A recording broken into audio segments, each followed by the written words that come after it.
Bom dia! Mais uma manhã com Deus, priorizando a palavra de Deus, e nesta manhã do dia 15/3, nós vamos meditar de 1 Samuel, capítulo 1 ao capítulo 3. Isso mesmo, finalizamos Ruth e agora vamos iniciar Samuel. E Samuel, né? Na tradução hebraica, 1 Samuel e 2 Samuel é um único livro. Na nossa Bíblia, né, ele já é dividido, né, em 1 Samuel e 2 Samuel. Então, Samuel é o fim da era dos juízes, né, e nós vamos dar início aqui a um período de monarquia, né.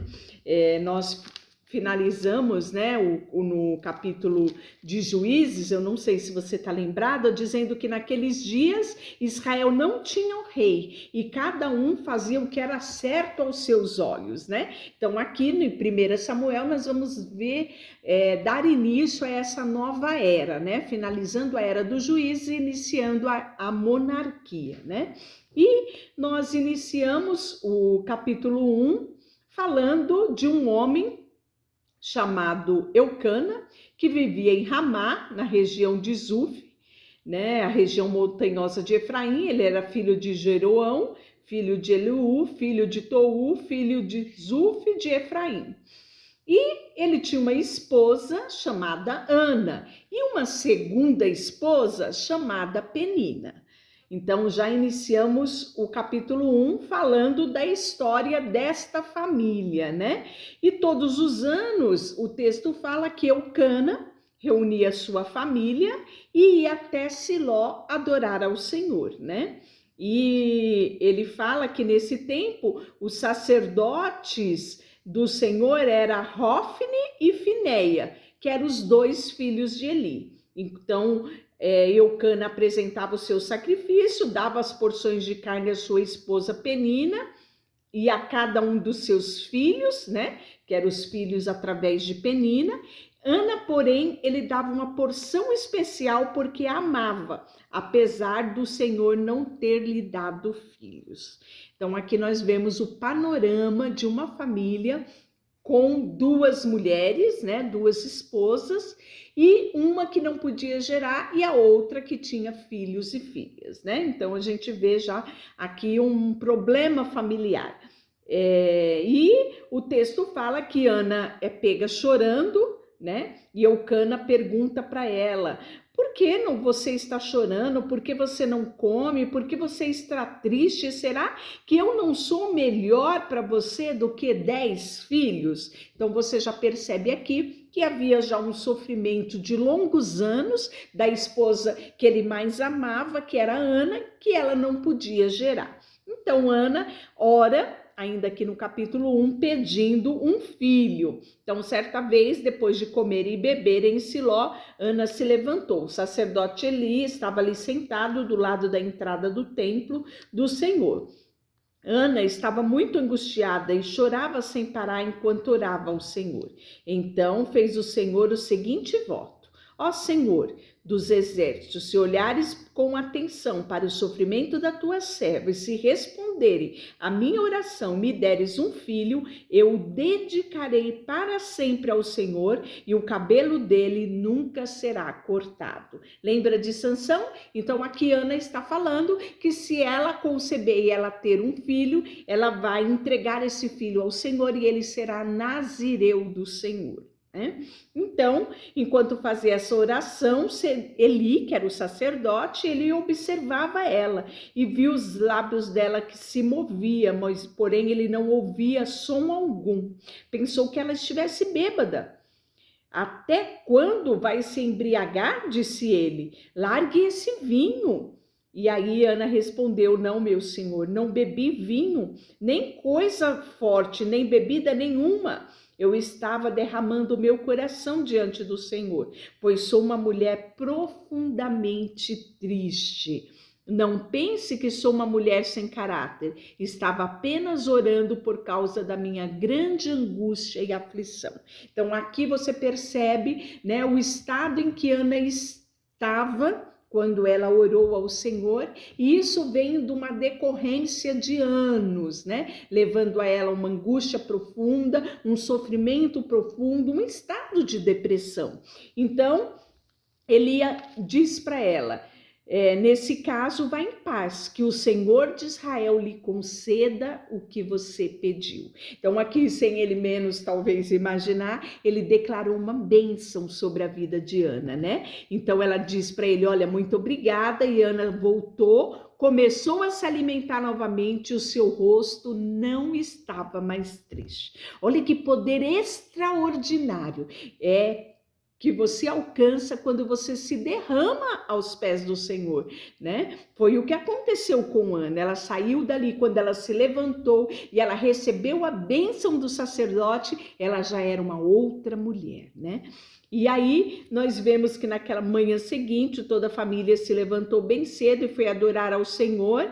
Depois voltaram para casa em Ramá. Eucana teve relações com Ana e o Senhor se lembrou dela. E aí, no devido tempo, Ana engravidou e teve um filho, e ela deu o nome dele Samuel, que quer dizer, eu pedi ao Senhor. Então, Ana tem a sua oração respondida, né? E ela tem um filho chamado Samuel. E aí o menino, ela esperou o menino ser desmamado, né? E disse, então eu levarei ao Senhor e o deixarei lá para sempre. Eu fico imaginando a coragem de Ana, né? De levar o filho dela e entregar ele ao Senhor, né? E ano a ano ela podia e ela tinha oportunidade de ver o filho, né? Então eu vejo assim, que extraordinário a fé dessa mulher, a confiança dela, a determinação, a disponibilidade de entrega dela diante do altar do Senhor. É uma lição para nós nos dias de hoje, não é? E aí no capítulo 2 é a oração de Ana, que é algo tão lindo, meu coração se alegra ao Senhor, o Senhor me fortaleceu, agora dou risada de meus inimigos, sim, eu me alegro porque o Senhor me libertou, ninguém é santo como o Senhor, não há outro além de ti, não há rocha como o nosso Deus, né?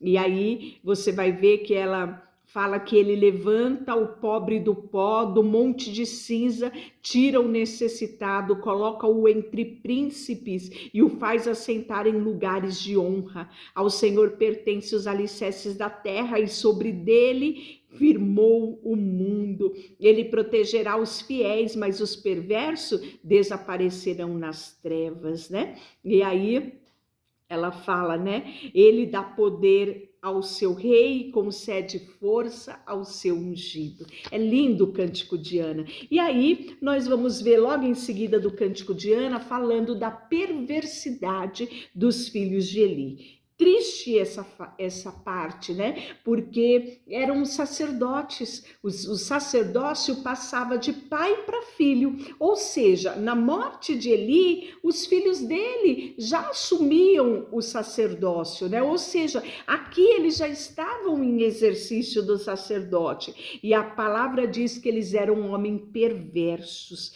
que não tinham nenhuma consideração pelo Senhor. E aqui vai falar, né? Que eles, cada vez que alguém oferecia sacrifício, vinha um servo do sacerdote com um garfo grande de 3 dentes, enquanto a carne do animal sacrificava ainda e estava cozinhando, o servo colocava o garfo na panela do tacho do caldeirão e exigia tudo que viesse no garfo fosse entregue aos filhos de Eli, né? Então, ou seja, eles faziam coisas horríveis, né? Eles, na verdade, não honrava aqueles sacrifício e nem mesmo honrava a posição sacerdotal que eles tinham, né? E aí diz que ele já estava muito idoso, mas sabia que os seus filhos faziam o povo de Israel, que eles seduziam mulheres que serviam junto à entrada da congregação. E todo o mal, né, que eles praticavam, ele sabia, mas ele não tinha voz ativa, né? Ou seja, ele era um pai permissivo, ele não tinha o domínio sobre a casa dele. Os filhos faziam o que bem entendesse. E isso, né, foi muito triste, não só para Eli, que não tinha correção sobre os seus filhos, né? Mas também para Deus. E aí nós temos uma advertência para a família de Eli, né? Assim diz o Senhor: eu me reservei aos seus antepassados quando eles eram escravos, escolhi seus antepassados dentre todas as tribos de Israel para serem sacerdote, oferecerem sacrifício sobre o meu altar, né? Além disso, designei ofertas queimadas. Portanto, assim declara o Senhor Deus de Israel: prometi que membros de sua família da tribo de Levi sempre seriam meus sacerdotes. Então aqui Deus está lembrando as promessas dele sobre o sacerdócio, né? Mas Deus também fala da desonra que era aquele momento que eles estavam atravessando com a família de Eli. E aí o Senhor vai falar com Samuel, isso mesmo. Capítulo 3, enquanto ele era menino e servia ao Senhor, ajudando Eli naqueles dias, as mensagens do Senhor eram muito raras e as visões não eram comuns, né? E certa noite Eli já estava quase cego, tinha ido deitar e a lâmpada do Senhor ainda não havia se apagado. Samuel dormia na casa do Senhor, onde estava a arca de Deus, e de repente o Senhor o chamou: Samuel, né? E Samuel corre para Eli, né? E Eli: não, volte a dormir, eu não te chamei. Ele pensando que era Eli chamando ele. Você vê o zelo de Samuel com a figura do sacerdote. E aí, mais uma vez, ele vai e volta até que Eli entende que é Deus que queria falar com ele. E aí ele simplesmente responde: fala, Senhor, porque o teu servo ouve. E aí é a primeira palavra profética que Deus traz através da vida de Samuel. Nós vamos aprender muito com a vida de Samuel nessa trajetória que nós iniciamos hoje com a leitura de 1 Samuel. Nós vamos ver como Deus se revelou a esse pequeno menino que se tornou um grande sacerdote. Deixa eu orar por você. Senhor, nós te agradecemos, nos oferecemos diante de ti, Senhor, sabe, para que o Senhor tenha prazer com a nossa vida. Oferecemos a ti tudo que temos e tudo que somos, em nome de Jesus. Amém. Deus te abençoe.